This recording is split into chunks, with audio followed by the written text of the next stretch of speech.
evening and welcome to Undaunted, bringing into the news untold stories. I am Star Smart. Let's begin.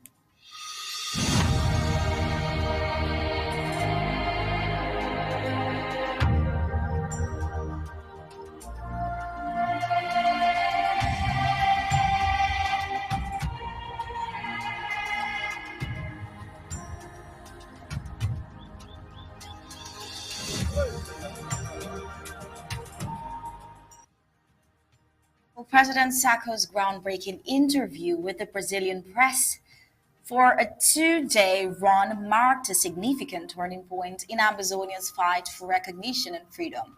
By sharing the story of AmbazONIA, President Sako seeks to correct the false narrative propagated by La Republique's media and garner international support for AmbazONIA's independence.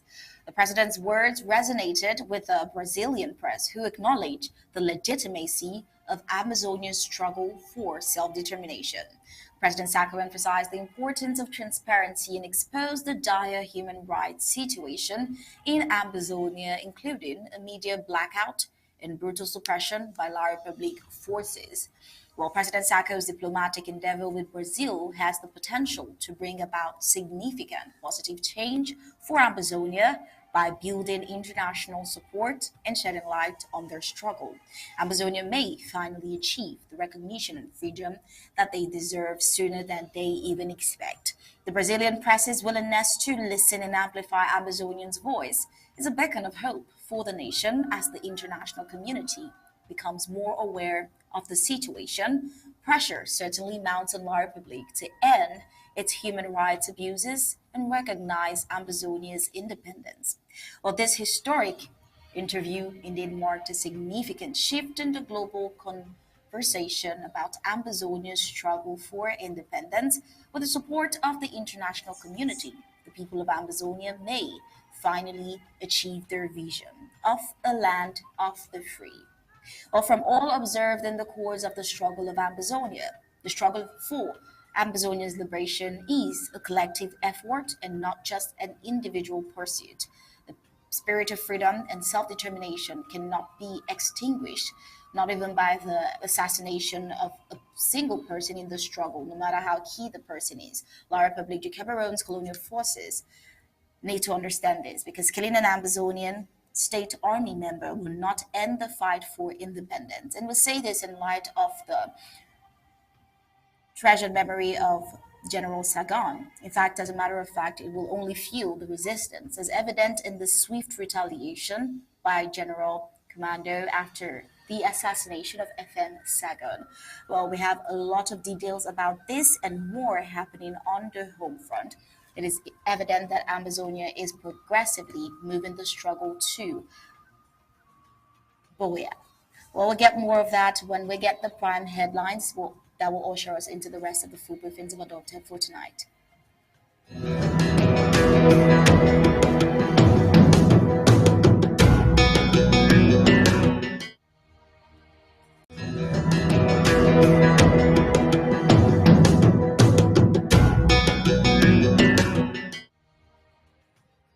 Here are the prime headlines for tonight.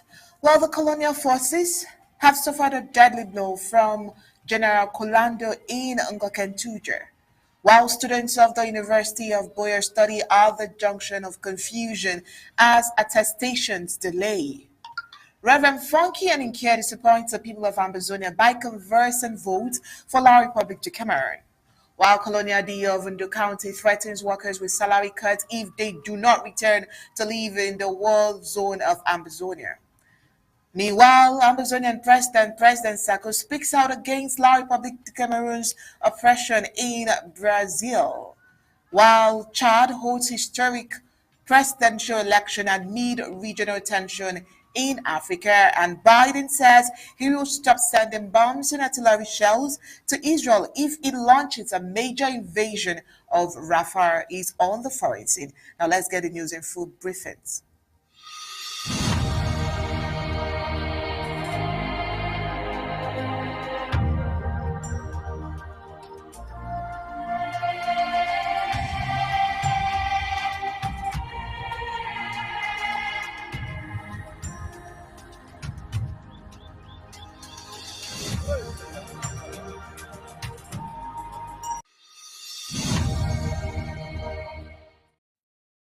While the colonial government, through the University of Boyer, is frustrating students of their institution. After graduating in December of 2023, the university is unable to provide the students with success attestations. This is destroying and killing the desires of the students to secure jobs and further their studies abroad. Education with La Republic de Cameroon is terrible and nothing to write home about. What is stopping the issuing of attestations to students? That should have been easy. Well, while you're wondering that, we welcome you to tonight's Undaunted. How are you doing, sir? Oh, splendid, Jonyi. Students of the University of Boya can no longer hide their frustration as the school's administration is unable to dish out attestations of success after graduating in 2023 last year. Well, according to the disgruntled students, this is frustrating their ambitions and dreams of fostering their education abroad. Worse, the university administration is not given any reason to the students for this delay. Not only are the rights of the students tampered with, which is not surprising in the Cameroons, they are denied information as well. According to Nadia, one of the frustrated students, she said the university hasn't given any clear explanation for the delay, and her acceptance for a foreign expedition depends on that attestation. And she's worried if the attestation rather will be out if the possible is still open for her.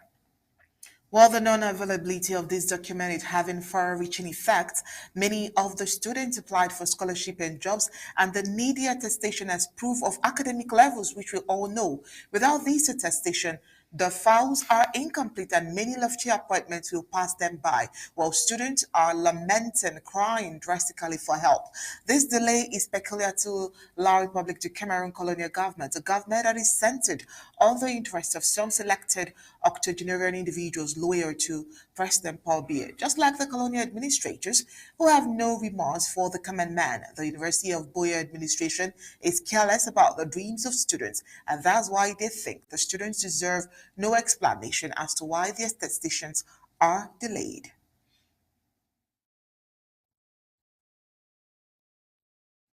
Well, the fight for the liberation of the Federal Republic of AmbazONIA is not a fight for a single person, because when La Republic kills an individual in the struggle, it is certainly not killing the spirit of Ambazonians to be free and to fight for their freedom. It is rather far for the La Republique du Cameroon's colonial forces to celebrate the falling of an Amazonian state army, and it is high time the colonial forces understood that the fight for the liberation of Amazonia will not end after they kill an Amazonian state army and parade the mortal remains. One thing is obvious, that there will always be a perfect replacement for any fallen ASA, no matter how honored and revered they were. Well, a few days after the assassination of FM Sako, Field Marshal Sagon in Ketunja, the Ambazonian State Army did not give the colonial forces a break as General Colando avenged the death of FM Sagon, sending many of the colonial forces. While FM No Peter may be gone, but his legacy lives on. The gallant ASA he trained are representing him by staying resilient in this fight for freedom. The colonial forces suffered a deadly blow from the Ambazonian State Army in Goketuja days after the colonial forces assassinated Field Marshal Sagan. General Colando on Tuesday, May 7th, in Ngokentuja, launched a payback attack on the colonial forces, taking away the breath of life from many and damaging their armored vehicles. This strategic demonstration of authority and ownership from General Colando comes barely 3 days after the colonial forces assassinated FM Sagon. There will always be another FM, another general till Ambazonia is free, just like we have seen. Well, this is supposed to be a plus, but we are still mourning FM Sagon and would want to hear the contribution of our in-house panelists. We have Barrister Tim based here as always, and joining him tonight will be Mr. Char. Yeah, good evening, Onyeka. Can you hear us? Barrister based here. Yes, you want me to start or Paddy? But Stambesi, I think you should queue in. Okay. while we're trying to Uh, effect that um, coordination Vice and Ambassador, excuse connection me. from him, we still have reports coming in from. yes. The news has two items that we should at least look at them. Let me take first the so-called um, attestations being delayed in the University of Boya. Are they delayed or denied? I think in short, they are simply denied. And let us remember that the University of Boya is in essence, in principle, an Anglo-Saxon university. Is there any Anglo-Saxon in the world where you will go there, finish your course, or graduate, and you will not have your certificate in the next 1 week? What is an attestation? It's a piece of paper, just a piece of paper to show that you passed. What makes this university different from any other one in Cameroon? Nothing. I went to the University of Yaoundé, for example, and I graduated more than 20 years ago, in 1982. And upon graduation, it took me more than 6 months to get an attestation. After that, I tried to get a transcript for 20 years. I never had any transcripts as we speak. But I've never had any certificate from that school because they don't give you a certificate. And so it must be seen as one of what they do all the time, what they refuse to do. They don't give you certificates because anybody can go around the cartier and type that piece of paper. If the University of Boya is what we hear it is, everything is supposed to be computerized. What's an attestation? Put in the result computer, you click print, and that thing comes out within seconds. So there's nothing to rejoice about that. There's nothing to talk about that, other than saying that it is just one of the universities in Cameroon. I don't know any other university in Cameroon, whatever they call state universities, that gives people dots on pieces of paper to take it away. You can find that in private universities. Call it the College University of Boya or the one in Bamenda. You graduate today, you have an attestation, you have your results. Why it's so difficult in giving students an attestation? They're not even asking for the certificates. The certificates require some design. An attestation is just a piece of paper. Certified EC pass, BA honors, and that's all. One sentence. And so they cannot do it. That's unfortunate. That's what they are. It's the same thing going on in Yaoundé, 1 and 2, in Jam, in Gaoundé, or any other university over there. And so it's not a delay, it's a denial of them giving the rights. Because they know that when you have that piece of paper, you can go out, you can seek admission somewhere else. You can try to postulate for something, even a job, because you have to show proof that you have the certificate. So given what they are faced with, they don't want people to have anything to do with it. That's what I can say about the denial of attestation. And so the next point is the legacy of Field Marshal Sako. I shall put it there in the news. It's a Field Marshal Sagon is killed. He's just one of the several others who have been killed. In fact, he is just one too many. But as we said it right in your news, the death of Field Marshal Sagon should be a reason to encourage us, should be a force of encouragement rather than a force of discouragement. For this is a man who gave everything that he had, losing his limb in advance, with one hand, and continued the fight. And he fought, and he fought, until he died in the war front. And if the stories are true, and I don't doubt that they are true, shortly after they killed him, they told that they had brought down this mighty guy.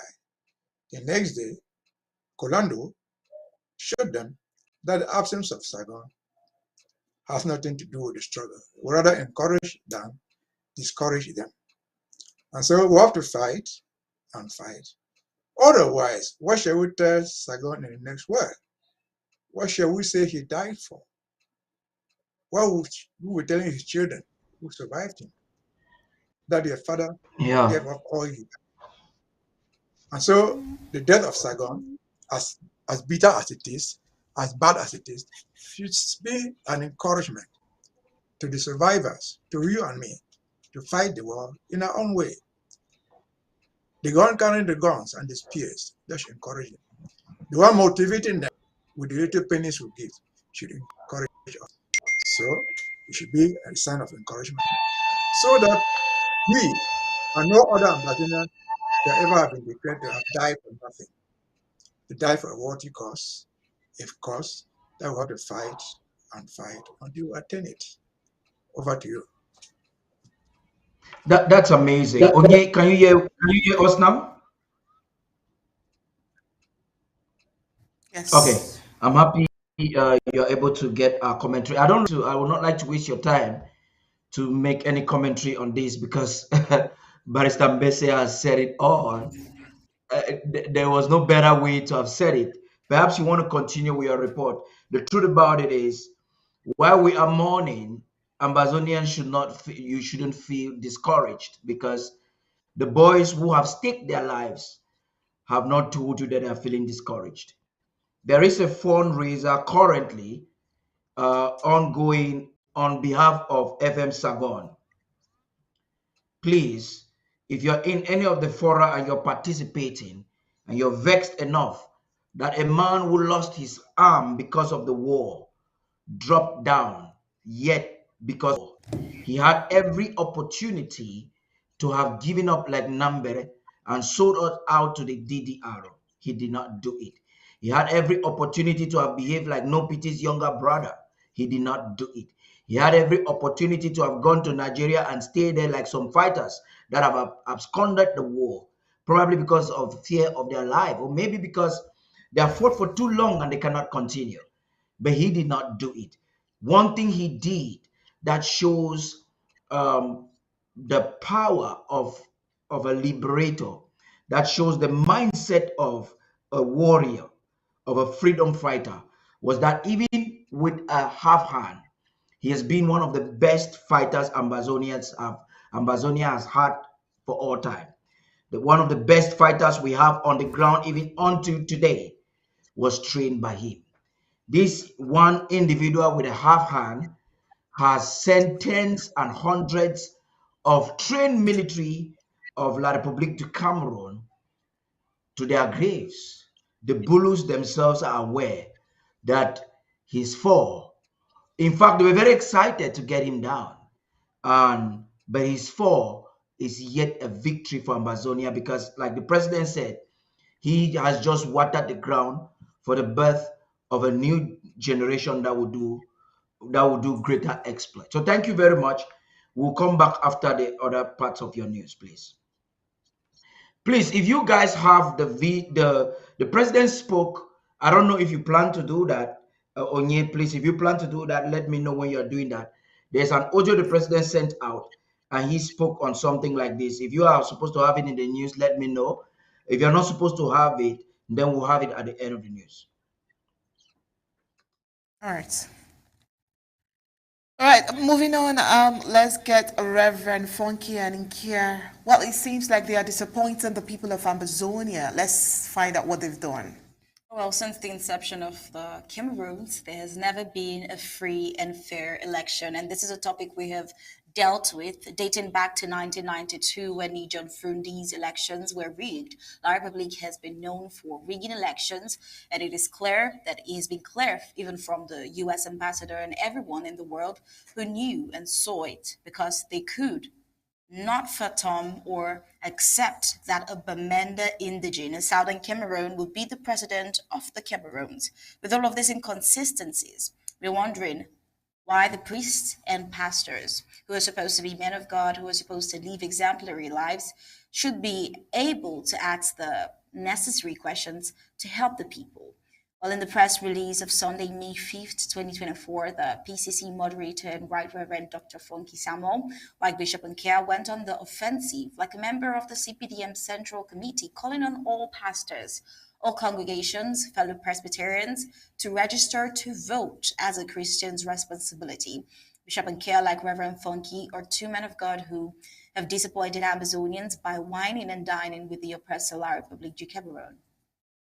Well, one will not believe Reverend Kerr, who was once in Manfei, cascating the failed Yaoundé regime, crying out, speaking of a bishop can hide the guns under the bed. What more of the Christians? By then, he had not yet had his own share of the blood money from Yaoundé. But as soon as he was raised to the Bamenda Archdiocese in Yaoundé, immediately he began to be corrupted. And he has been seen moving like a frightened person while his tail is wagging. Well, tens of thousands of AmbazONIA are being killed day and night by the barbaric Yaoundé. Hundreds of thousands displaced, millions on involuntary exile. Yet, our men of God cannot back and bite the genocidal regime to come to the negotiation table in order to end these hostilities. The question is, of what use is an election whose results are fabricated to a dying people of AmbazONIA seeking only but for justice? What use is it? Well, the people of Southern Cameroon find this behavior very offensive, by a clergy of Southern Cameroon decent, considering the fact that La République has only a very bad record with the ballot box from the oui and yes plebiscite of 1961, the Frundi's elections rigged in 1992, and most recently the Maurice Kamto's mysterious loss in 2018. Now, how is this even possible? That without any caution put in place, clergies will there ask the people under such conditions to participate in this kind of an activity. In this alarming development, key figures within the church in the Cameroons, led by Bishop Nkia, have been implicated, caught on camera in viral attempts manipulating citizens' participation in the upcoming presidential elections organized by President Biya's corrupt government. Well, this move, seen by many as an attempt to sway the electoral outcome unduly, raises serious questions about the integrity of religious leaders in the political sphere, especially against the backdrop of President Paul Biya's long-standing oppressive regime. As we know, Christians are killed on a regular basis in church when church members are pulled out of the churches and shot at close range. We don't see the monotonous, mundane synod come out of their cocoon to castigate the killers. Above all, Reverend Funky speaks with both sides of his mouth that we have seen in this very time of the war. Many of us have become complicit to bad governance and societal decadence, either because of fear, greed, gullibility, or complacency. But at the end, Ambazonians will definitely win this war. Well, on to the next report. A nation that is known for ensuring her citizens are in the best space. Policies are made to ensure that the lives of people are made better. In the Western world, policies to help the people enjoy life and live better are all put in place. In Africa, especially La République, lives are made harder for the people. Policies to extort, deprive, deceive the people are the only ones enacted. Everyone has the freedom of association and freedom to decide in which divide they want to fall in.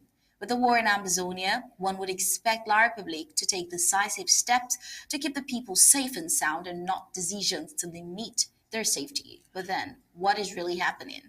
Well, what is happening is that the colonial divisional officer of Ndu, Adamu Shaibu Ibrahim, like any other colonial administrator who has tried in vain to kill the war in AmbazONIA from the side of AmbazONIA, not the colonial end of Paul Biya that declared the war, has now turned those paid to the regime. Now, the colonial divisional officer for Ndu, in a release, is threatening civil servants to return to their duty post in Ndu. The colonial divisional officer wants to use those on the government's payroll as a shield for the colonial forces. How can the colonial divisional officer be putting pressure on civil servants to return to Ndu, their place of work, which is a red zone, with the heat of the war in AmbazONIA, where the plows this area only inside an armored car? The colonial administrator is unable to move freely in Ndu despite the college of colonial forces around him. He can't work the streets of Ndu, yet he urges workers without guns, without safety, without security to return there. The question is, do the lives of those workers not matter?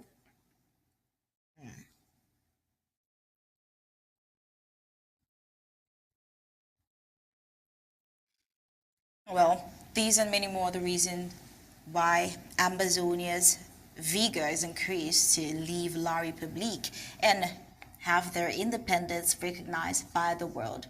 As we've seen, the president has been moving with his Brazilian press meeting to do just that. In another groundbreaking interview with the Brazilian press, President Sako brought attention to the nation's devastating struggle for liberation and self determination.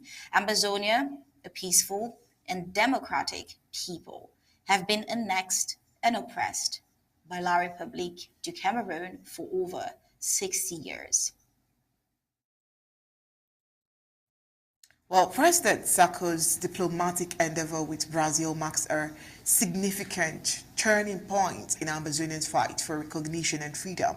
By sharing their story with the Brazilian media, President Sako seeks to correct the false narrative propagated by La République du Cameroon's media and gather international support for Amazonia's independence.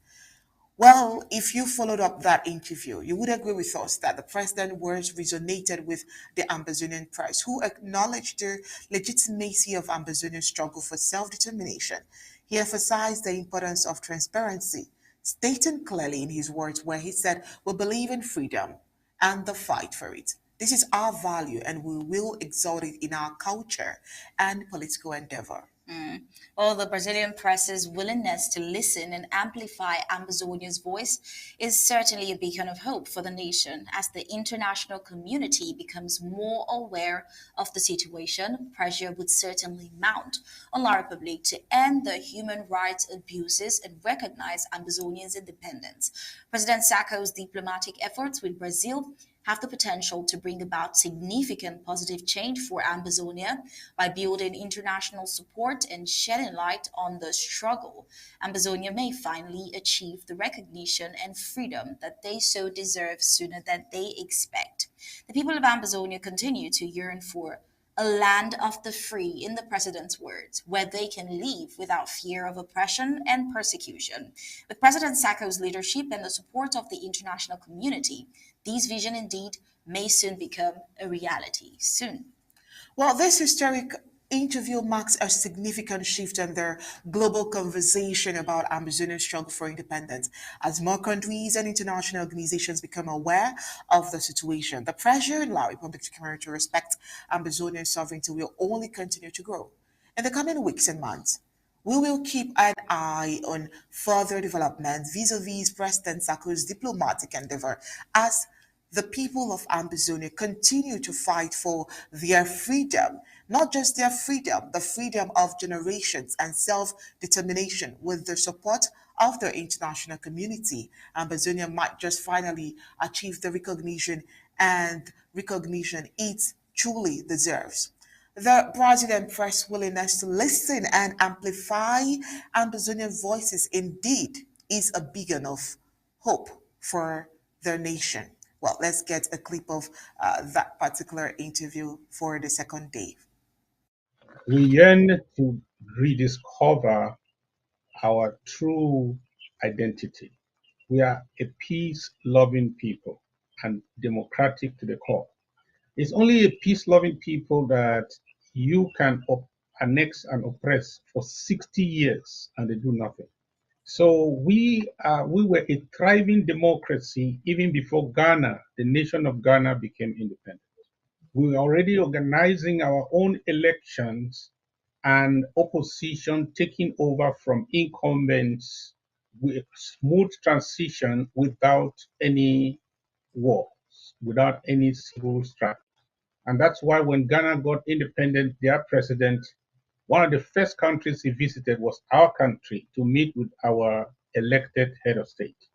Today, we were tricked to come into thinking that we were going to create a larger African nation by joining with another nation, but we didn't know that we were just baited, we were tricked, we were lied to, and instead of a reunion with a fellow African nation, they decided to annex us through the use of military force. Today, we want to go back to our roots. We want to establish that true, thriving democracy where everybody can live free without oppression and where there is equality of all before the law. That's what we want to establish. Where even investors can be free and partners all over the world, a land of the free in Africa, where people can come and belong to.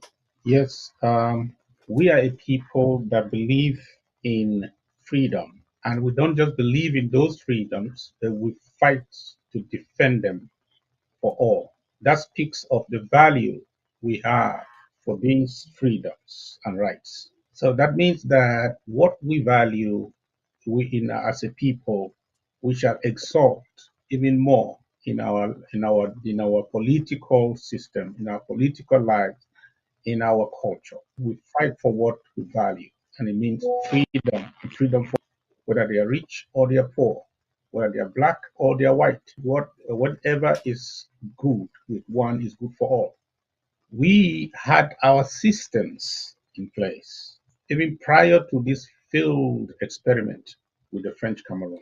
We had our system, our institutions to defend and guarantee democracy. We had our independent electoral commissions. We had our political parties, independent judiciary. So we had all this in place. And if I tell you anything, we are even going to do better this time because we have paid for the freedom with our blood. We will defend it and make sure it is for everybody, not for some. We will not be a country that somebody stays in power for 42 years and is still planning to run for another 7 years term next year at the age of 92. Paul Biya is 92 years old. He has been in power for 42 years and is planning to run on his sick bed next year for another 7 years, so that probably he'll be dead till the age 100. And a stronger democracy is built on strong institutions. So that is what we believe in AmbazONIA. We have strong institutions that are able to guarantee democracy, so that even if a madman came to power, he will not take away the freedoms of the people. All right, and still talking about the president, there is an important information the president has for every one of us.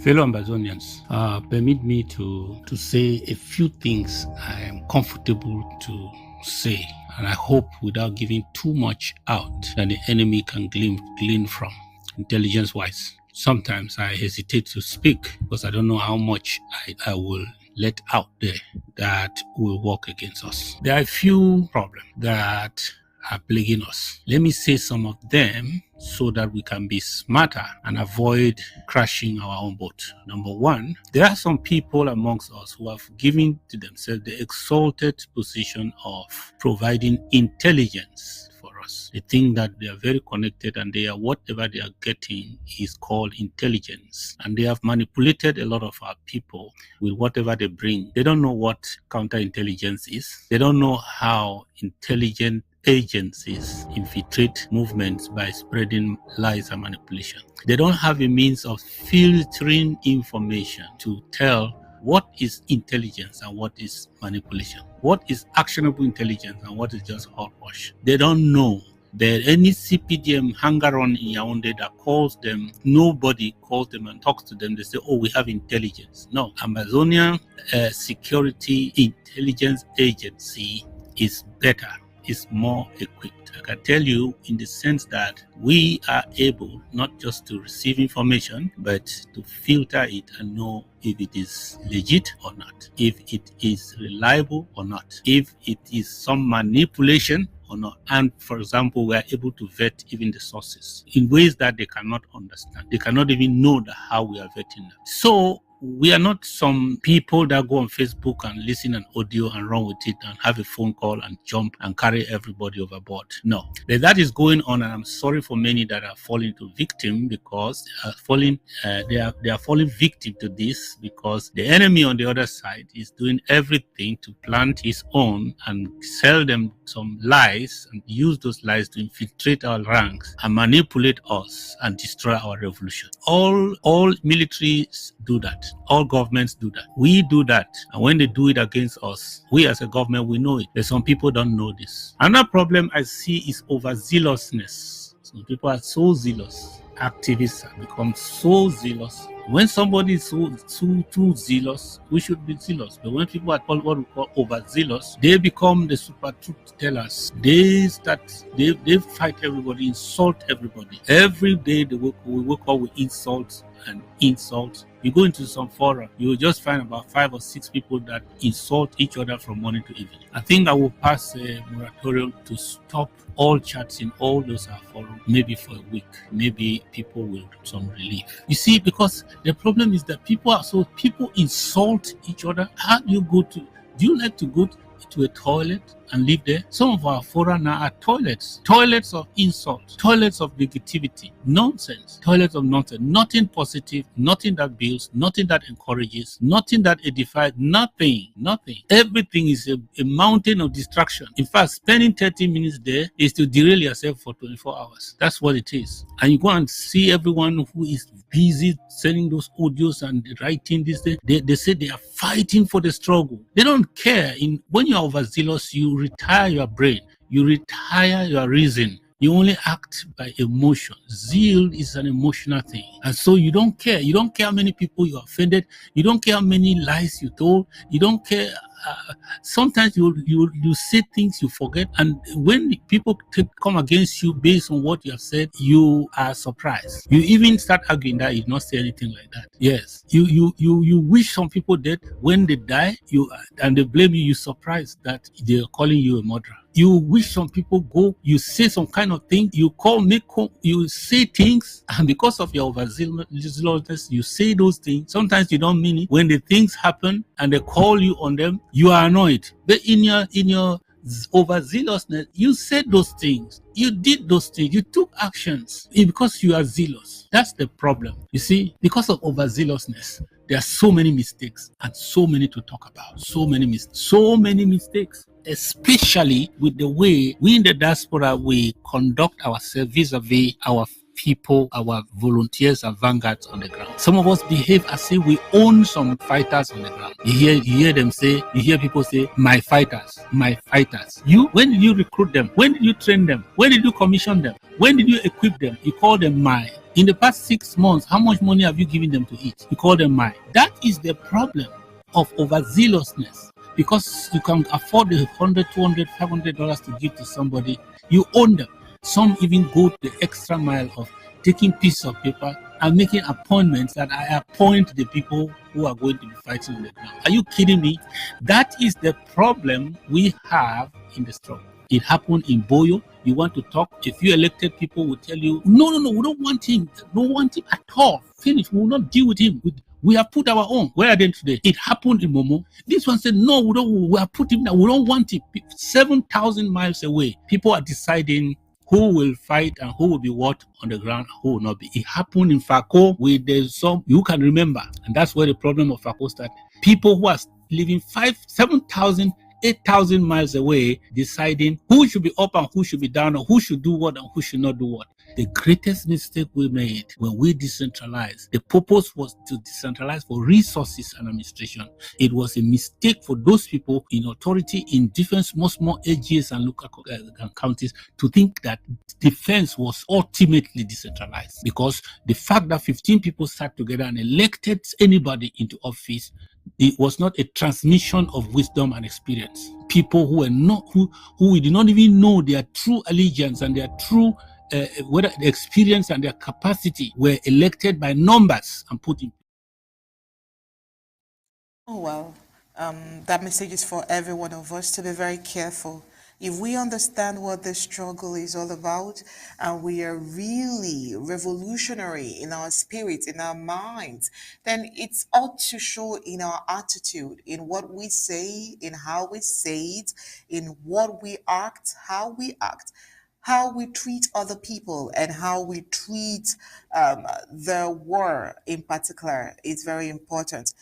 As the president said, there is a whole lot we need to have. Integrity is part of it. As a people who are on the verge of getting what has been denied, there is every need to remain vigilant. And by that, not losing all that you've gained so far. So I think that the message was quite promptly, it was in time. And, by the end of the news report of today, it will definitely bring you the full message of that particular special message by the president. Of course, you know that we still have Barrister Team based here in the house, and of course, Mr. Chapa the King. But you would only see them right after the African news and the global news. But meanwhile, Moja Moja has been dumped. Not just dumped, but he's been used and dumped. Well, he's not the first. Are you surprised? Maybe, because he played quite a pivotal role, or he's been playing quite a pivotal role. And it's amazing and surprising to find out that La République du Cameroon, they've not been aware that he's been fighting humanity. We have seen him severally in our news report where he is killing, beating AmbazONians. There was a particular one that was quite scary. Esther, you remember the one where he was shaving off somebody's hair? That particular one was quite scary. And he's been seen doing very treacherous activities in AmbazONia so far. Well, another critical question is when did La République du Cameroon notice that he was committing crimes against humanity? When did they notice that he's been doing this all over, all the time? The image you're seeing is probably just one of where he puts humans in the boot of their cars. Well, these and more, and also what is Chris Anu up to? These and more you would find out when we bring Barrister Tim based here and Mr. Cha after the African news and global news.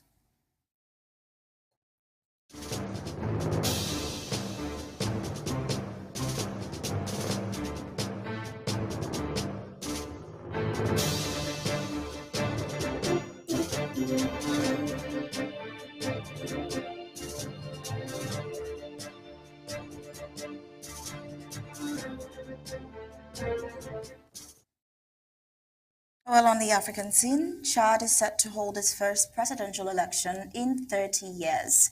It's on Monday, a significant event in the country's political history.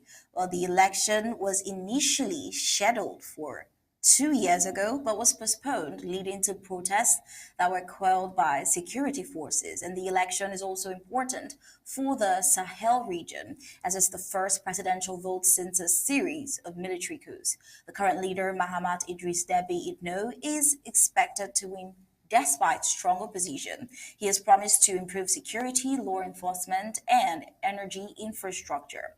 The election coincides with a temporary withdrawal of U.S. troops from Chad, a key Western ally. Well, voting is set to start at 7 a.m. with 8.5 million registered voters, including soldiers who will vote early.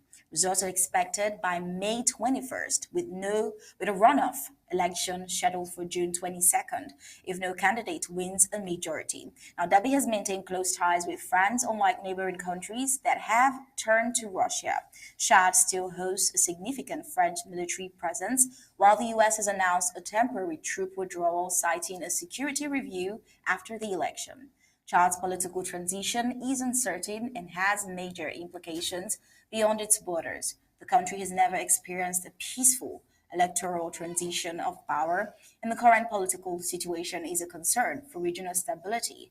The ongoing transition process has been criticized for its lack of transparency and inclusivity, and the recent appointment of an opposition leader as prime minister has raised questions about the government's commitment to democracy, while the country faces internal and external threats. These threats can impact Chad's security, stability, and development, and are closely tied to the political transition and election outcome. Well, let's look at Togo. Togo's ruling party, the UNIR, has won a landslide victory in the legislative election, securing 108 out of 113 seats in parliament. This outcome paves the way for President for Guinea to extend his 19-year rule through a new position. President of the Council of Ministers, created by a controversial new constitution approved in April, opposition parties who had hoped to gain more seats to challenge UNIR have denounced irregularities in the vote and accused Guinea of trying to maintain its family's grip on power. Regional observers have generally praised their elections conduct, but tensions remain high. While still on the natural disaster in Africa, Cyclone Hidea brought heavy rain and strong winds to Tanzania, causing damage and floodings, an incident that they're still dealing with the consequences until now. A blackout that affected most of the country on Saturday, and ferry services between Dar es Salaam and Zanzibar were suspended. The cyclone arrived after weeks of flooding in the region, which has left over 150 people dead already. The Weather Service reported more than usual rainfall in coastal areas, and forecasters warned that flooding could worsen over the weekend. The heavy rain and flooding have caused chaos on the roads and for small businesses, with over 200,000 people affected. Government and humanitarian partners are working closely to conduct search and rescue and provide life saving assistance in the affected countries. The World Meteorological Organization warns that Tropical Cyclone Hidea, which is projected to make landfall in Tanzania and Kenya, threatens to worsen the humanitarian crisis triggered by torrential rains in these and other heavily flooded countries in East Africa. Cyclone Hidea brought torrential rain and high speed winds to Tanzania and neighboring Kenya, where floods had already claimed more than 400 lives in recent weeks.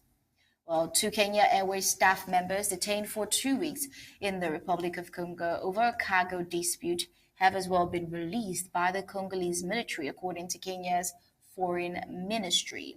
Now, the staff members were arrested at Kinshasa's main airport after Kenya Airways rejected a shipment of valuable cargo due to lack of proper documentation. The airline suspended flights to Congo in response to the detention, but has announced that flights will resume on Wednesday.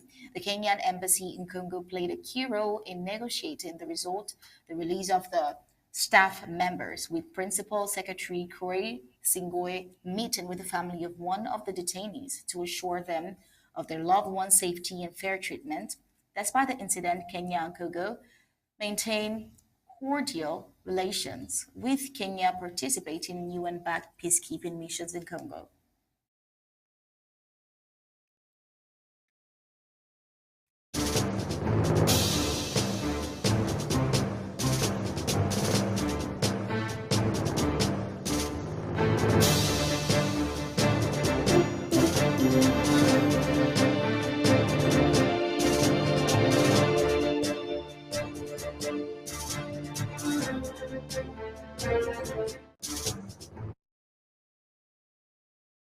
Anywhere across the globe, President Joe Biden said for the first time on Wednesday that he would halt some shipments of American weapons to Israel, which he acknowledged have been used to kill civilians in Gaza. He says if Prime Minister Benjamin Netanyahu orders a major invasion of the city of Rafah, civilians have been killed in Gaza as a consequence of those bombs and other ways in which they go after population centers. Biden told, newsmen in an exclusive interview while referring to 2,000 pounds bomb the Biden put shipment off from last week. In his words, he says, I made it clear that if they go into Rafah, they haven't gone in Rafah yet. If they go into Rafah, I'm not supplying the weapons that have been used historically to deal with Rafah, to deal with the cities that deal with that problem. Well, that's what Biden said. Civilians have been killed in Gaza as a consequence of those bombs and other ways in which they go after population centers. And I made it clear that if they go into Rafah, they haven't gone into Rafah yet. If they go into Rafah, I'm not supplying the weapons that have been used historically to deal with Rafah, to deal with the cities, to deal with that problem. We're going to continue to make sure Israel is secure in terms of Iron Dome and their ability to respond to attacks like came out of the Middle East recently. But it's just wrong. We're not going to supply the weapons and the artillery shells used that have been used. Artillery shells as well. Yeah, artillery shells. So, just to understand what they're doing right now in Rafah, is that not going into Rafah as you define it yet? They haven't gone into the population centers. What they did is right on the border, and it's causing problems with right now in terms of with Egypt, which I've worked very hard to make sure we have a relationship and help. But I've made it clear to Bibi in the War Cabinet.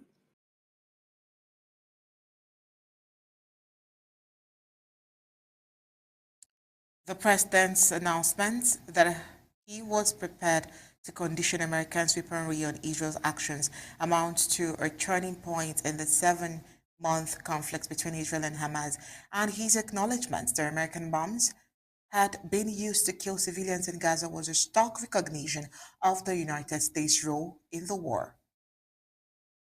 Well, still on the African scene, amid a plethora of ambitious endeavors from the BRICS Economic Alliance, both China and Russia have made a monumental announcement. Indeed, the countries revealed they have begun construction on a nuclear power plant that will be placed on the moon.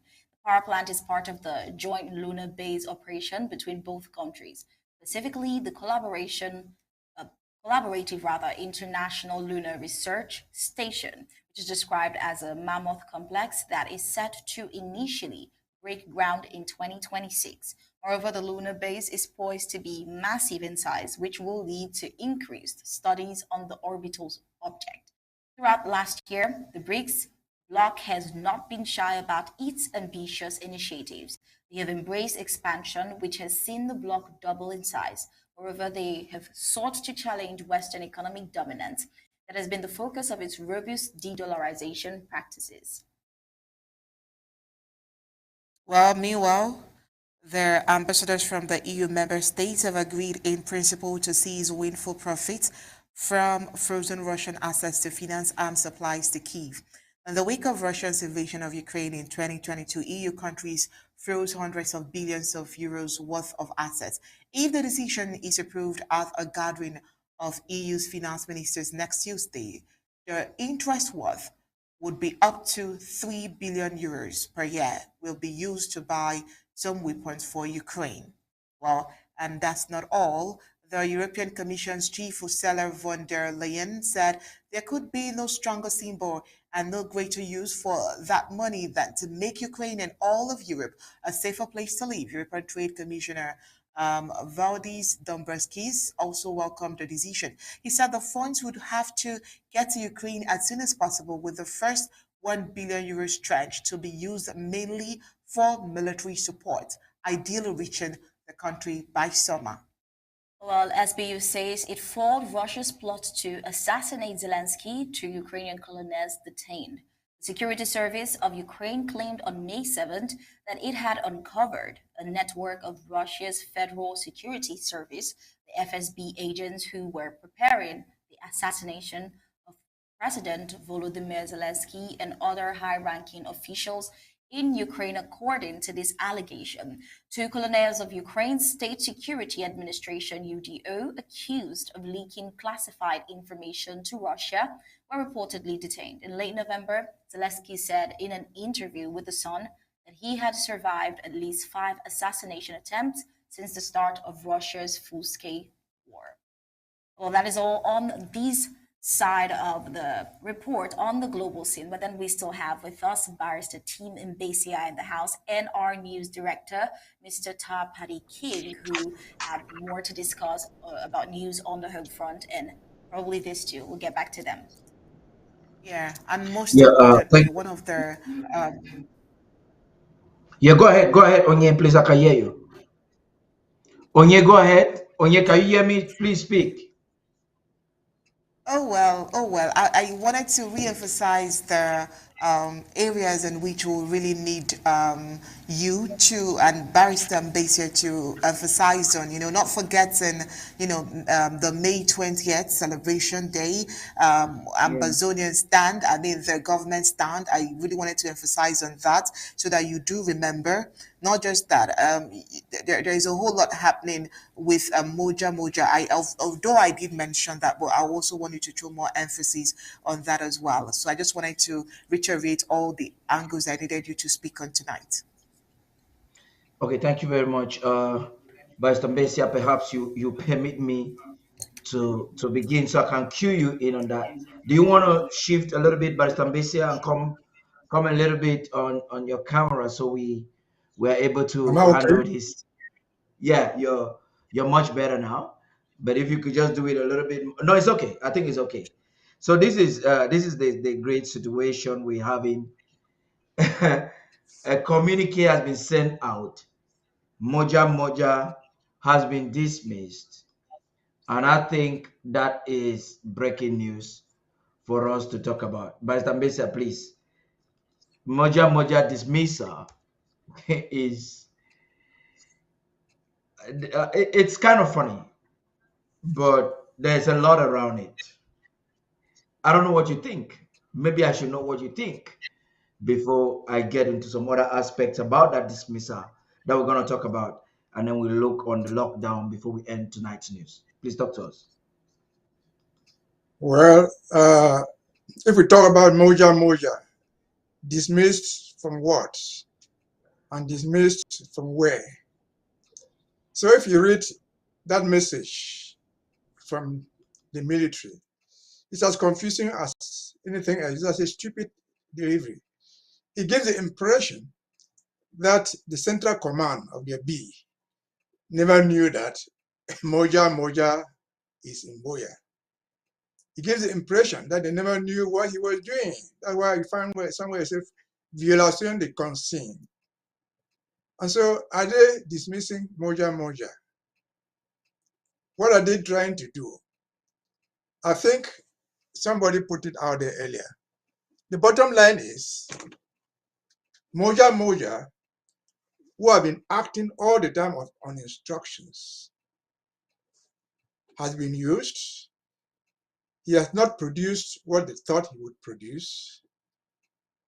And as Mr. Atanganji says, he was sent to go and commit crimes. And he committed more than they needed it. And so he has to be dumped. And that's what has happened. What is important for us to know, what's important to us as AmbazONIA, is that if the information is true, AmbazONIA, in fact, if the information is true, Moja Moja is out of the struggle. He will pose no more danger to people in Boya that he was catching day and night. He is not of any relevance anymore. Because his greatest importance was that he could go around and do harm to people with impunity, with the approval of the government. And so, if you look at it a little bit deeper, people have now known the role of Moja Moja.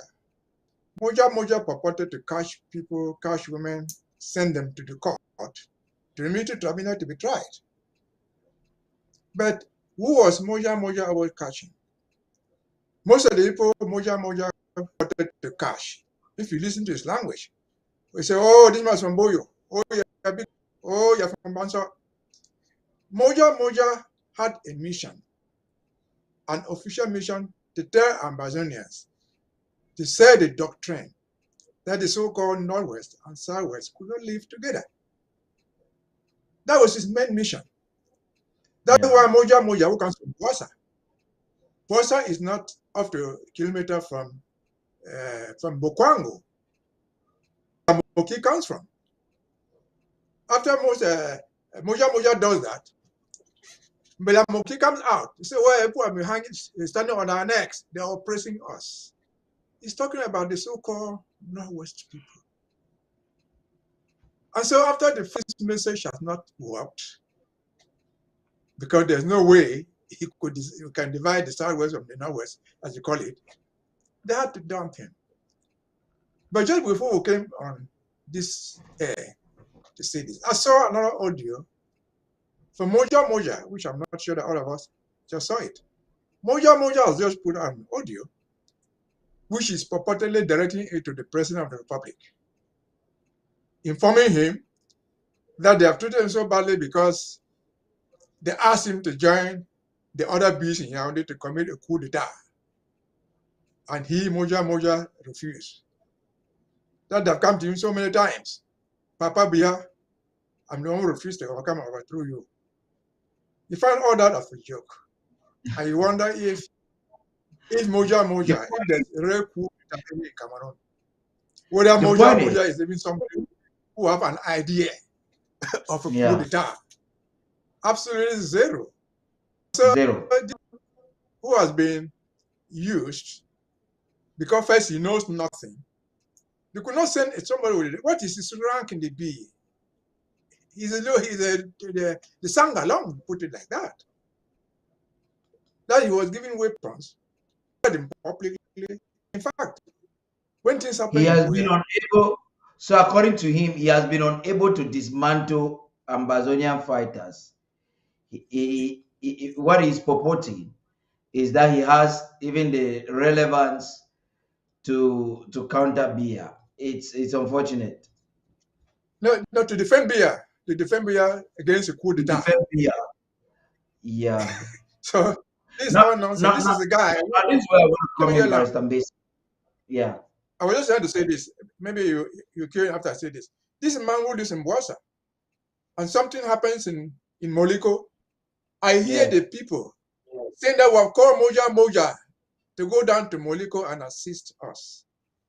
Was it somebody operating in hiding that the Yaoundé administration did not know? Yeah. That the Boya administration did not know? No. Yeah. They licensed him, armed him. After using him as they always do, they have dumped him. I will be surprised if he doesn't die physically and getting buried in the next couple of months. He will die. Because otherwise, if he doesn't die, the chances are that he will tell the secret of what he was ordered to do. He was acting on instructions. You see, we do not have too much time, Barrister Mbesi. That's why you see I'm trying to come in there so that we can progress on this conversation. The point is, Moja, whatever he is trying to say, is somewhat laughable. You ask some relevant questions, which I want to emphasize on those questions. It has to do with Moja and his crimes. The question Onye asks, which I want to ask for us to answer, is Yaoundé saying that the crimes against humanity, beating, maiming pregnant women on camera, actually arresting people and slaughtering them on camera, is Yaoundé trying to tell us that they were not aware that these were crimes against humanity? Now that we know that they knew, but he did that with impunity, what do you think could be in the mind of Cameroon trying to separate themselves from the inhumanity of Moja? This is what they are doing in Yaoundé. See, Yaoundé has experts, real experts, not pseudo experts. Yeah. What Moja was doing are war crimes. They are punishable by the International Court of Justice, by the International Criminal Court. Yeah. But there's a clause under which the International Criminal Court investigates and punishes people.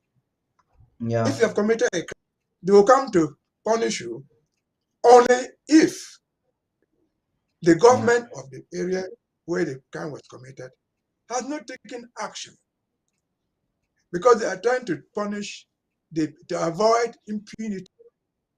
I say this is not the first time. You remember, all of us remember in Garbo. Garibu, the government acknowledged that their soldiers were involved. But to exculpate them and to take them out of the jurisdiction of the court, they said they have been sanctioned, they have been put in Yaoundé. Some of them have suffered disciplinary action. They are trying to take him out of the jurisdiction of the international criminal. The same thing they're saying. If you read that message, it says he's going to suffer disciplinary action. So that if tomorrow he's indicted, this will not be punished twice for the offenses he has committed. He has been disciplined. We don't know what that discipline is. It could be giving him 6 strokes of the cane. That's military discipline. It could be simply that from one grade to the other. That's military discipline. So what they are trying to do, they are not addressing you and me. They are addressing, because the crimes of Moja Moja are known all over the world. He has been doing it publicly. And they see him on the radar of the ICC, if ever there was any prosecution. And so they will try to exculpate him.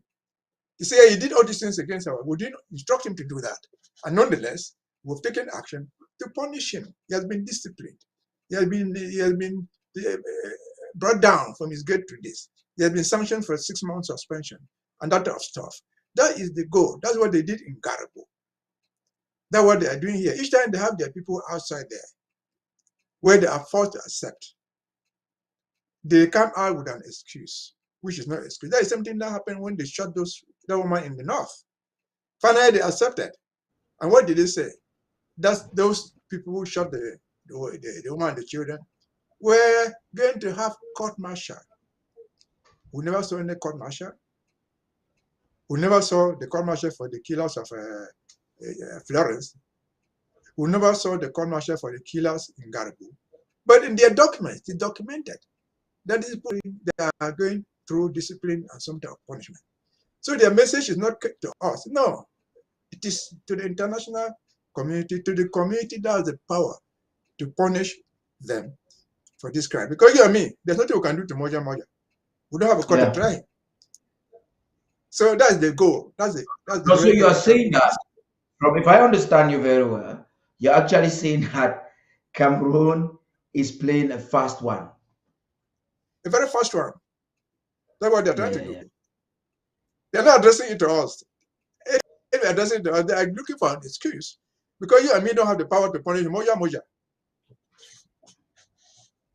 But do you think at the end of the day, Moja Moja can become a victim of this maneuver, because his life is kind of at stake, and that's why you see he's trying to do a contestation or doing some kind of counter attack so that he can have the backing of Yaoundé. If you have him now saying that, hey, Mr. Biya, I wanted to protect you because they're trying to do a coup against you, he's trying to maybe gain some love from Yaoundé, apparently, because earlier sometime we analyzed with him quarreling with Bakwere CPDM loyalists who have refused to fund him. So there is a catastrophe.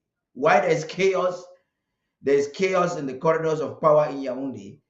There is also chaos in the midst of enablers. Now, what are some of the lessons the way Yaoundé is using and dumping enablers? We've seen a couple of them. What are some of the lessons they can learn from the way Yaoundé behaved towards Nambere and they are doing now towards Moja Moja? These were all the masterminds behind the DDR. Talk to us, Mr. Mbesia.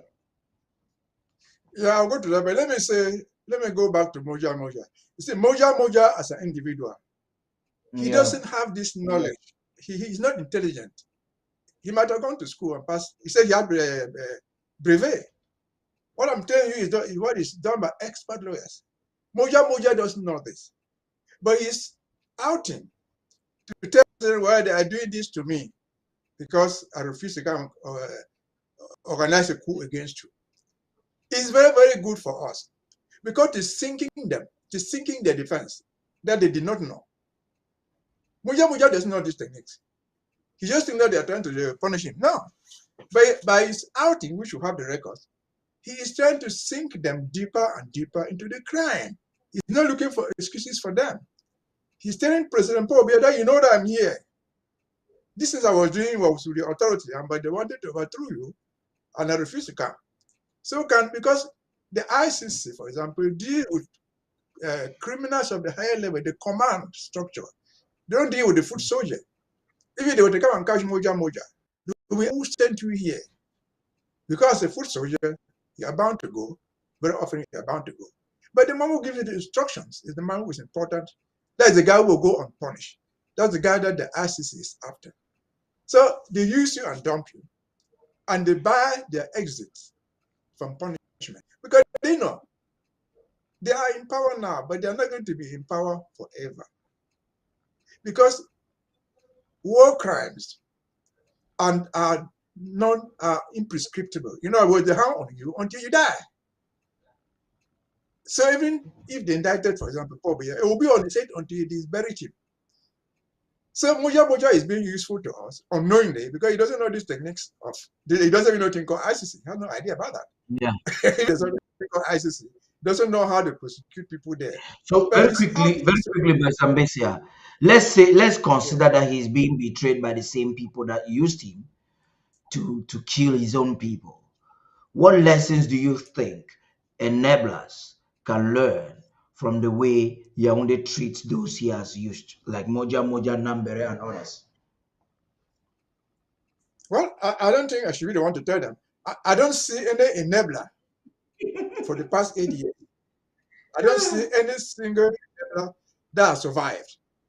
All enablers that we know who have been deceived for the past 8 years, as far as this struggle is concerned, have been dumped. They have been dumped. All enablers have been dumped. The most one is Capo Daniel. So the lesson is enabling is not the best option, and I will have the opportunity to say this.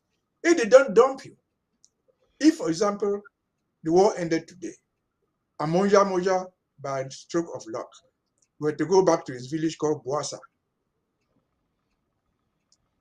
Moja is going to face the wrath of justice, of mob justice, of the people's justice, not even the court trial. So, because enablers are, as I said, people don't hardly even catch enablers, they want to try them in court. Enabling is a crime, which is often judged by the mob. Actions taken. Nobody's going to try you for killing an enabler.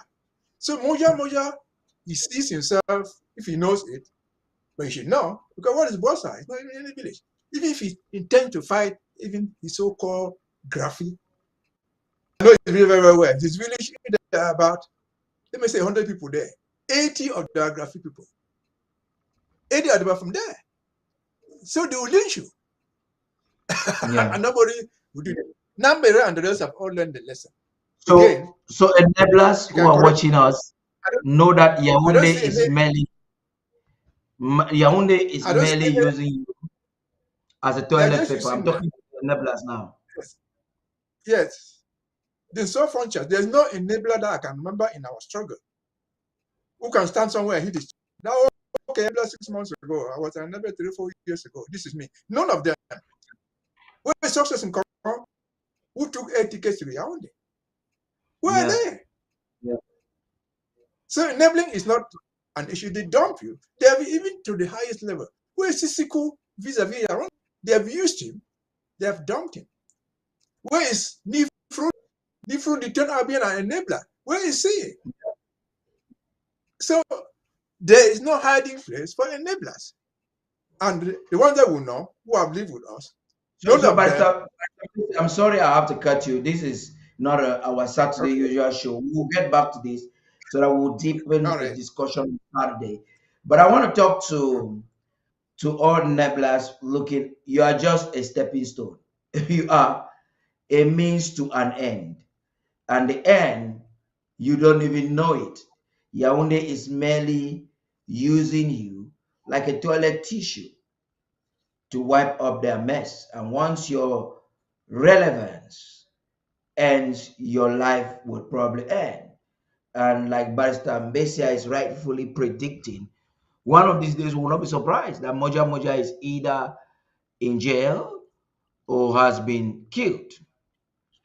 And they will want to make us feel that AmbazONians are the ones who would have killed him. In fact, Moja Moja is one of the most wanted persons after President Biya in AmbazONia.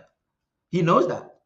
And that's why he lives in an entourage of the Bulus, the Bulu bees. The Bulus will kill him and they will probably bury him alive. So now I want us to talk on something really important.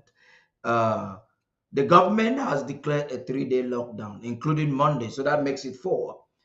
But yesterday, if I'm not mistaken, we saw a communique flaunting around where Chris Arnold would have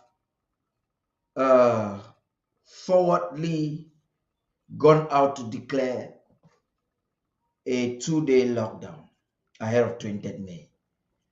It is not a number of days for those who are watching us, particularly at the home front. This message is for you. It's about an impostor, and that's why I want us to talk about it very briefly. It's about an impostor who is trying to show himself relevant. And he has not done consultation with any fighter because he cannot even send food for any fighter. He doesn't have any fighter loyal to his group, but he wants to stay relevant.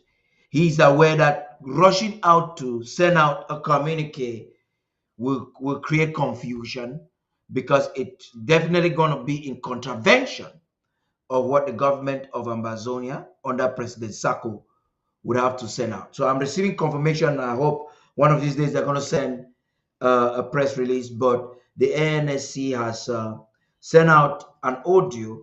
If I can get it before we conclude, I'll play it so that you can hear it. They have sent an audio, and in that audio, they have declared lockdown from Friday 17 into the 20th of May 2024. It is not about, take note, the president said something. President Sako said, we do not want to inflict pain. One of his audios just a few days ago. And he stood against, in his speech to the nation over the weekend or 2 weeks ago, he stood against those who are inflicting excess pain. This is not to inflict pain on you AmbazONians. It is a strategic move. The government wants to prepare some things ahead of time in wait of the Bulus who will try to puncture our sovereignty by organizing the fake Unity Day in AmbazONia. Barrister Mbesia, talk to us in this overview of the situation. Well, I think we're already strategic, and sometimes we say that this struggle is God.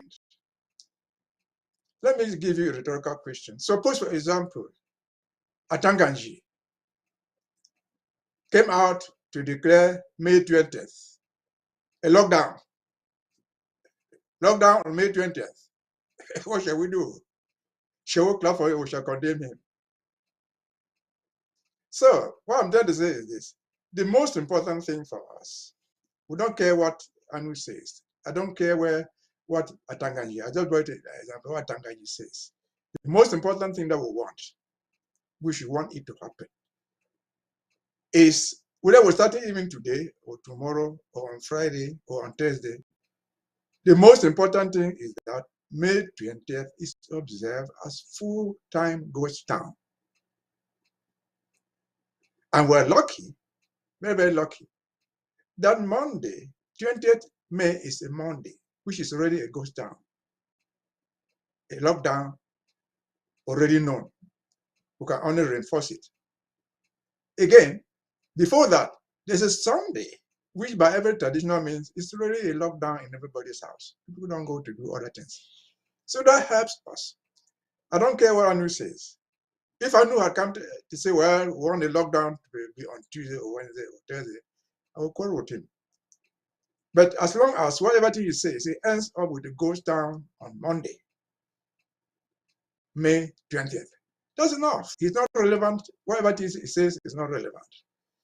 Because suppose again, for example, Ipobia, having heard this threat from us, decides to decree that there will no celebration of May 20th.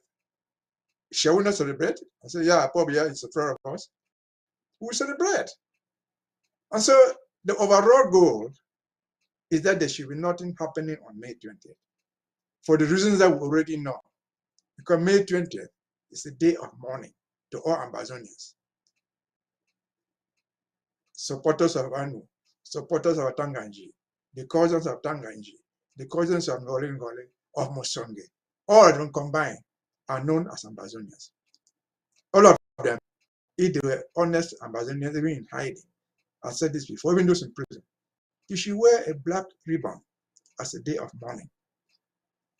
I run it by saying there will be no celebration. That's the most important message. If you want us to waste our time for 10 minutes, 5 minutes, talking about Christian down, which I've seen it, it's not finished. We're not going to waste our time. I just thought that. Lockdown says 19, 20th. It just hurt us. Yeah. The point is, I know the way he thinks is somebody I've worked with. He probably did that with an intention, because before you declare a lockdown, it's not about you just making noise over social media. It's about you enforcing the lockdown. Is there any fighter lawyer to Chris Ano? None that we know of. You hear President Sako sending food to the fighters every day. Have you seen any food or any logistics, stick, granite, sugarcane, anything coming from Chris Ano? No. So it's about positioning social media trolling, where he wants to keep his platform running. When this man called his platform African blah blah blah, I thought he was going to be creative enough to make that platform relevant and to really get content that is sellable.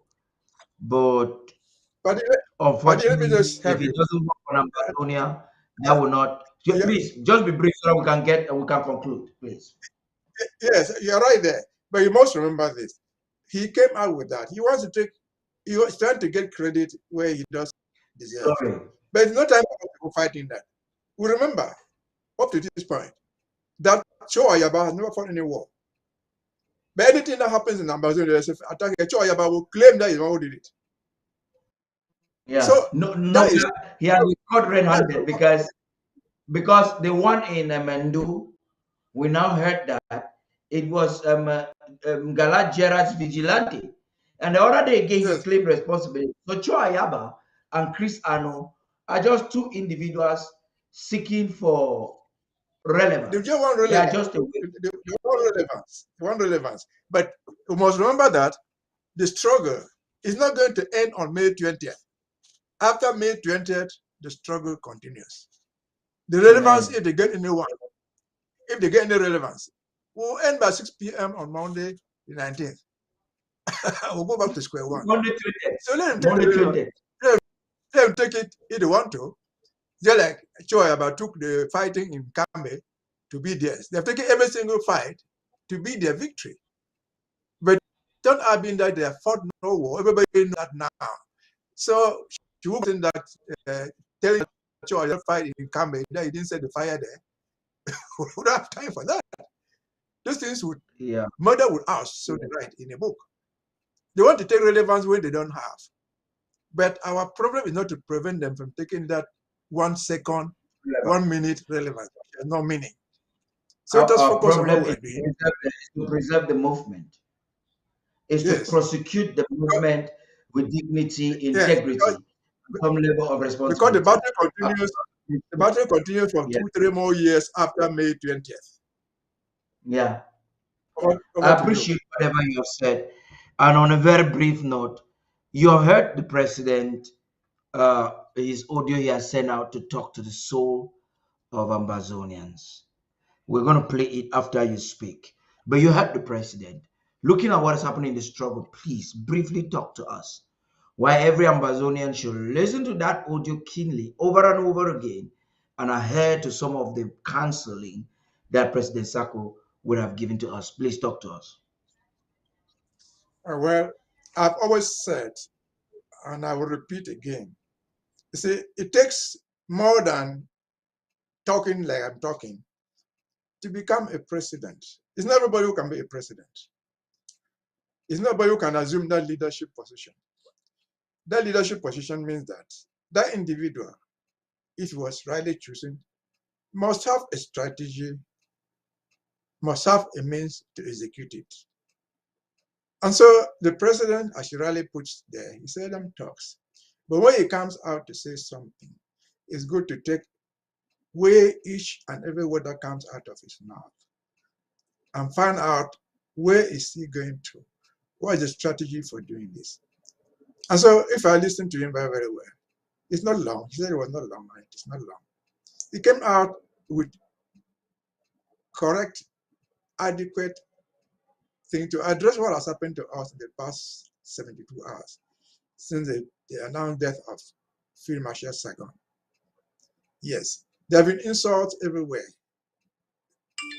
There has been information gleaned from everywhere. Some people claiming to know, others claiming that they don't know. But he says, see, this government is not a government of Facebook news. Even when you have a piece of information like that, the intelligence service of this government have to cross-check. We're angry, and in anger you say anything. That is normal. When people get frustrated and angry, they say anything about others. Sometimes they regret after that. I think all of us went through primary school. In primary school, when children are fighting, when the stronger child is beating the other one, well, he said the child has nothing to do again. He said, "Your mommy, you lost. Your mommy, boo." He's angry. He doesn't even know what he's talking about. And so that is what has happened to us. You speak like Moja Moja. Mbombo for Yeah, you, Amber. yes. He's so angry and come out with all those things. But what I've enjoyed is the way we individually, without the president, those who have some control, have tried to manage this The 72 situation. hours. What has happened? I've been here sometimes 2 weeks ago and said the reason why we create all this group, if you are an administrator, a group should have a policy. Yeah. If somebody in your group or people in your group are diverting from the policy, you don't need to go to the ethics. You have tools in your box. Sanction that guy. One of the sanctions is that you can suspend the guy without further question asked to manage the situation. Because if you take him out, his or her noise somewhere, nobody's listening to them. Nobody's there. Yeah. So that noise will die. So we have tried to manage this situation in the way it is. But we have learned a lot from what people say. Because what people are saying, until they are angry, they might be wrong, they might be right. In anger, they pour out our mind. Yeah.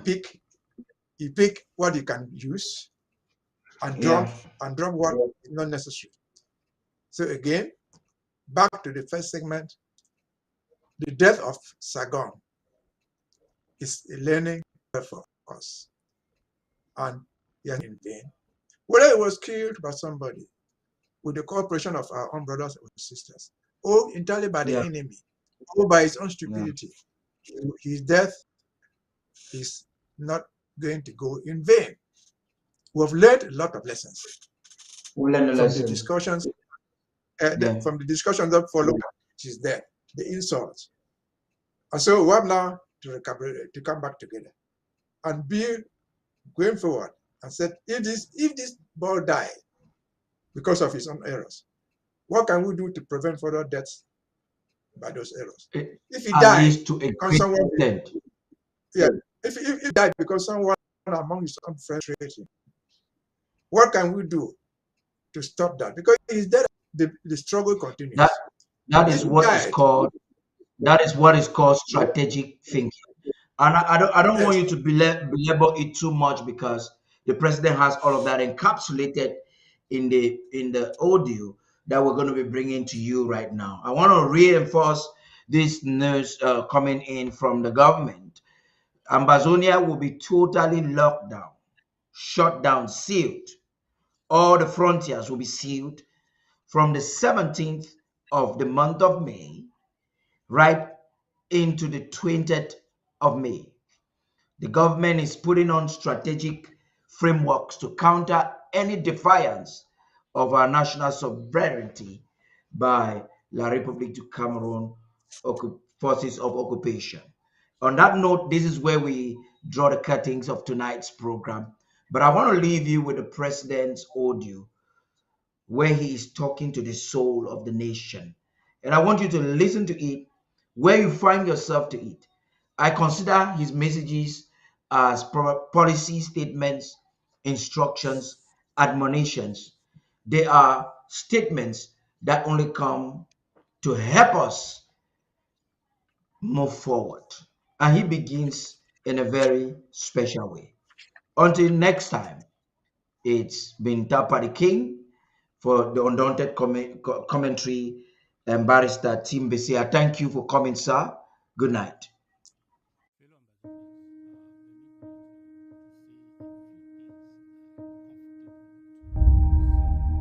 Fellow AmbazONians, permit me to say a few things I am comfortable to say, and I hope without giving too much out that the enemy can glean from, intelligence-wise. Sometimes I hesitate to speak because I don't know how much I will let out there that will work against us. There are a few problems that are plaguing us. Let me say some of them so that we can be smarter and avoid crashing our own boat. Number one, there are some people amongst us who have given to themselves the exalted position of providing intelligence for us. They think that they are very connected and they are whatever they are getting is called intelligence. And they have manipulated a lot of our people with whatever they bring. They don't know what counterintelligence is. They don't know how intelligent agencies infiltrate movements by spreading lies and manipulation. They don't have a means of filtering information to tell what is intelligence and what is manipulation, what is actionable intelligence and what is just hogwash. They don't know. But any CPDM hanger-on in Yaoundé that calls them, nobody calls them and talks to them. They say, oh, we have intelligence. No, AmbazONIA Security Intelligence Agency is better, is more equipped. I can tell you in the sense that we are able not just to receive information, but to filter it and know if it is legit or not, if it is reliable or not, if it is some manipulation or not. And for example, we are able to vet even the sources in ways that they cannot understand. They cannot even know how we are vetting them. So we are not some people that go on Facebook and listen an audio and run with it and have a phone call and jump and carry everybody overboard. No, but that is going on, and I'm sorry for many that are falling to victim because they are falling victim to this because the enemy on the other side is doing everything to plant his own and sell them some lies and use those lies to infiltrate our ranks and manipulate us and destroy our revolution. All militaries do that. All governments do that. We do that. And when they do it against us, we as a government, we know it. But some people don't know this. Another problem I see is overzealousness. Some people are so zealous. Activists have become so zealous. When somebody is too zealous, we should be zealous. But when people are called what we call overzealous, they become the super truth tellers. They fight everybody, insult everybody. Every day we wake up with insult and insult. You go into some fora, you will just find about 5 or 6 people that insult each other from morning to evening. I think I will pass a moratorium to stop all chats in all those forums, maybe for a week. Maybe people will get some relief. You see, because the problem is that people insult each other. How do you like to go to a toilet and live there? Some of our fora now are toilets of insult, toilets of negativity, nonsense, toilets of nonsense, nothing positive, nothing that builds, nothing that encourages, nothing that edifies, nothing. Everything is a mountain of distraction. In fact, spending 30 minutes there is to derail yourself for 24 hours. That's what it is. And you go and see everyone who is busy sending those audios and writing this thing. They say they are fighting for the struggle. They don't care. When you are overzealous, you retire your brain, you retire your reason, You only act by emotion. Zeal is an emotional thing. And so you don't care. You don't care how many people you offended. You don't care how many lies you told. You don't care. Sometimes you say things you forget. And when people come against you based on what you have said, you are surprised. You even start arguing that you did not say anything like that. Yes. You wish some people dead. When they die, and they blame you, you're surprised that they are calling you a murderer. You wish some people go, you say some kind of thing, you say things, and because of your overzealousness, you say those things. Sometimes you don't mean it. When the things happen and they call you on them, you are annoyed. But in your overzealousness, you said those things, you did those things, you took actions because you are zealous. That's the problem. You see, because of overzealousness, there are so many mistakes and so many to talk about. So many mistakes, especially with the way we in the diaspora we conduct ourselves vis-a-vis our people, our volunteers and vanguards on the ground. Some of us behave as if we own some fighters on the ground. You hear people say, my fighters.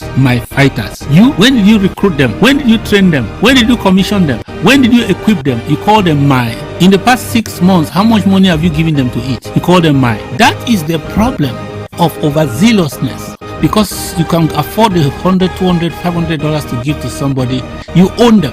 Some even go the extra mile of taking pieces of paper and making appointments that I appoint the people who are going to be fighting on the ground. Are you kidding me? That is the problem we have in the struggle. It happened in Boyo. You want to talk, a few elected people will tell you, no, we don't want him. Don't want him at all. Finish. We will not deal with him. We have put our own. Where are they today? It happened in Momo. This one said, no, we have put him down. We don't want him. 7,000 miles away, people are deciding who will fight and who will be what on the ground and who will not be. It happened in Sako with some you can remember, and that's where the problem of Sako started. People who are living 7,000, 8,000 miles away deciding who should be up and who should be down, or who should do what and who should not do what. The greatest mistake we made when we decentralized, the purpose was to decentralize for resources and administration. It was a mistake for those people in authority in different small AGs and local counties to think that defense was ultimately decentralized, because the fact that 15 people sat together and elected anybody into office, it was not a transmission of wisdom and experience.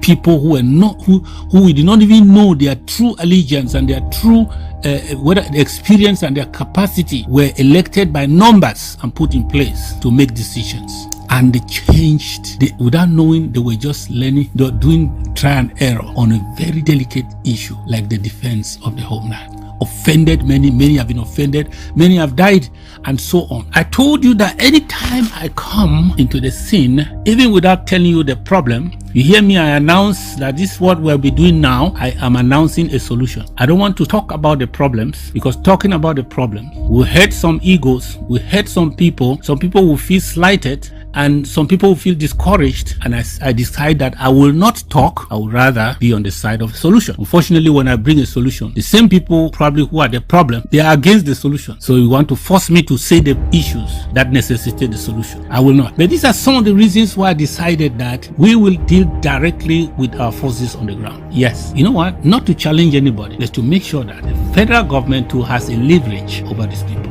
So that if you cannot handle them for lack of knowledge and experience, we have what it takes to handle them and keep them focused on the struggle. If they have no such ties with us, it means that anytime they slip out of your fingers, they are gone for good. And that has happened for some time now in some places. And we are doing catch up. The federal government will not do catch up again. We have to be part of the game. That is why mistakes have been made. Sometimes I've called county officials, and I call them, like the county officials of Gokitunja, I call them. And sometimes behind the scene, they have acknowledged they made mistakes. Yes, all of us are learning as we go. You see myself here, I make mistakes. Maybe you can count them. And if you have not yet seen them, I will make more before we get to Boya. The problem is, after mistakes have been done, and we can now see clearly that it was a mistake, what do you do? Do you shut down the plant, blow up the house, and you go say, I made a mistake? Or you learn the hard lessons and you change, you make the necessary change? Nobody in the diaspora has the authority by this government to appoint anybody on the ground. The only thing we do is to allow them who are on the ground, who know the power equation, who know whose character, everybody's character, everybody's power in the power equation on the ground. They know themselves and they know who is who. We know only names and voices on the phone. They are the ones who agree on how they want to put things in order, and then they communicate to us and we acknowledge it. That's what it is. For those who are still doing so, this is an opportunity to learn a lesson. Yes, this is an opportunity to learn a lesson. Because a general on the ground is a territory. When you hear general this, that means territory this. So don't appoint general from 7,000 miles away if you have not yet allocated territories to them, and especially if those territories were previously occupied. That means you are declaring a war over territory and resources. That's what it is. I remember my last audios I made concerning my son who fell. Told you that allow these people on the ground. Everybody who has it, go and look for it. I didn't say go and share it. Look for it and play it. I said these people on the ground are able to solve their problem. That's what I said. Allow them without interference to work together and solve their problems, and let them tell us the results. Go and look for it and listen to it. If that's not what I said. So here is what I want to say about the death of my son Sako. I also saw the death of my son Chacha. I also saw the death of my son Isobu, and the taking away of my son, the Field Marshal, the King. I saw the death of my son Commando. I saw, just to name a few. Let me tell you this: these people were heroes and will remain heroes. They have fought. They did their best, and they have written their names in stone in this revolution. All generations to come will remember them. I don't want emotional people, conspiracy theorists to come after everybody who dies. I know that we take our blame for the things we said, for the things we wrote, and things like that. But don't rush. Don't use the death of my son. Don't use his death to fight your sectarian wars against each other. It's dishonorable to him, to say the least, because these issues that have been found at this time did not start with the death of Sako. Let issues be addressed separately and objectively. Don't use an audio of December 23rd to judge me or anybody about what was done and what was not done in May 2024, because that's just an idle leakage of streams of communication and actions and interventions that have been taking place. Somebody told you that was the last audio of Sako, then the person lied to you. Do you know how many audios we have? How many actions we're taking? Do you know how many reconciliations were done? Do you know right now, by the time he was dying, his relationship with all his sons among the fighters, even the ones you think that they are the ones who kill him, you don't know. That is not supposed to be for public consumption. I want to tell us to be very careful. The federal government is not a spectator, has never been since last year. We're in charge. We are trying to be and doing our best to do so. We are on the spot.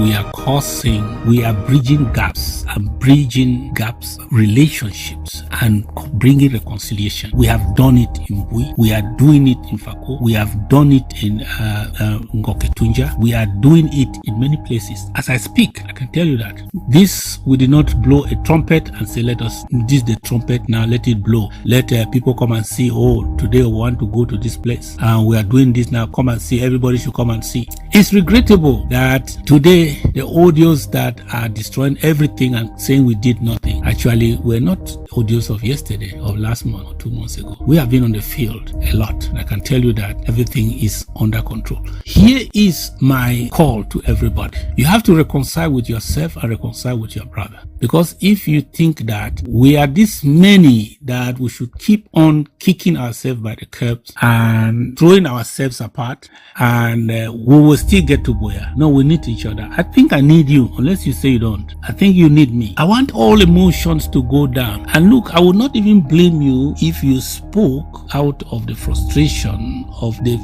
loss of somebody you love so much.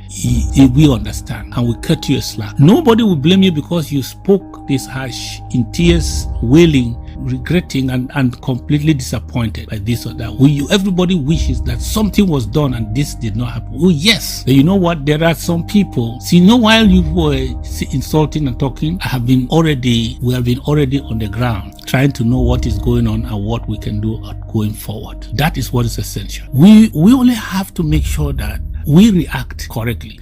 React like a warrior when things like this happen. You know how many people go as soldiers, go to war, and then they see their best friends that they flew together, they are not there with them? You act like a soldier. You learn the necessary lessons. You correct yourself, you dust yourself off. Then you decide to do what you need to do, because the greatest thing you need to do in any form of retaliation is to win the battle of the man who fell. You have to fight on, because that's the greatest honor you can give him. You think that the people who are falling, if they sit somewhere, they are looking at us, they want to see who can insult the most and who can offend the most, who can even go into punching content against on their name. You think that's what that will please them? No, it's the victory where they fell short. It is when we succeed in that which they gave their lives for. These are young people who looked at the crowd of defeated fellow villagers and brothers and sisters and mothers and fathers. People were defeated before the foe,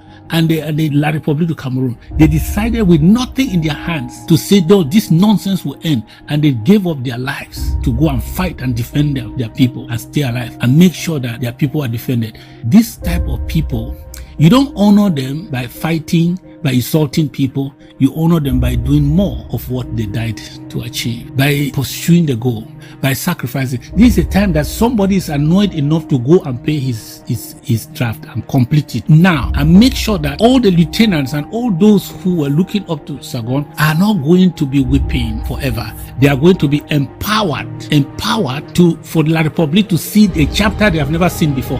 That's the correct reaction. What do you mean? Did you mean that? Did it end with Chacha? It did not end. Did it end with Insobu? It did not end. Did it end with Commando? Did it end? No, it has not ended. It will not end with Sargon. Yes, if you have any insult that can bring him back, just tell me. I will authorize you to insult from morning to evening and bring him back. If you have any, don't do anything, even in your lowest moment, that will make your enemy rejoice. That's why I spend my time 2 days in this Urabalo to instead go to Brazil to talk about our plight, get more friends, and win the fight that will make every hero in his grave happy and fulfilled. I call on all of you to mellow down. Please mellow down. Please mellow down. The flight is still in the air. Mellow down. Forgive your brother. The fact that I make a mistake, it doesn't mean that I am useless. Forgive your brother. Forgive your sister. And this thing that we cannot forgive each other. If you know you are an angel, as the Bible said, he who has not done this before, has not committed one sin, should cast the first stone. That means if you know you are an angel, crucify and completely annihilate everybody for mistakes they do. If you know you too make mistakes, thank God for those who tolerated you. That's why you are still around. That's why you probably made it in life. That's why probably you are going to make it tomorrow. Are there things that we are going to learn? Yes. Are there lessons that we are going to learn? Yes. Not on the media. We have to sit down and address them like a house. Stop tearing down the house you love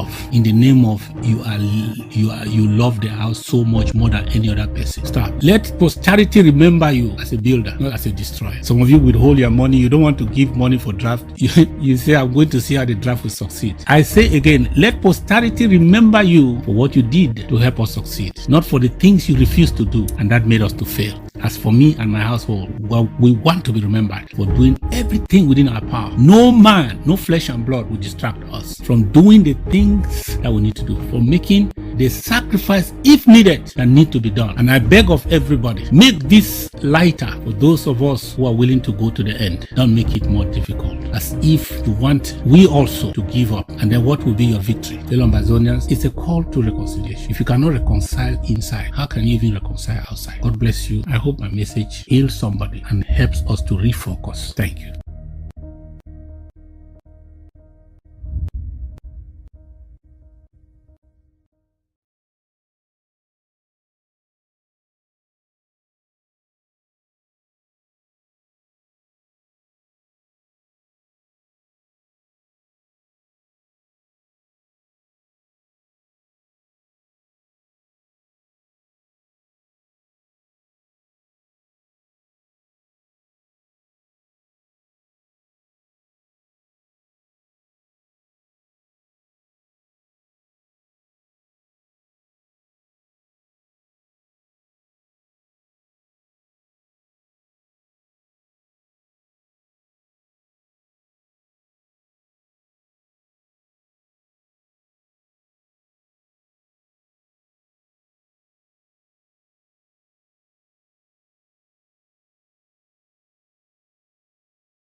Fellow AmbazONians, permit me to say a few things I am comfortable to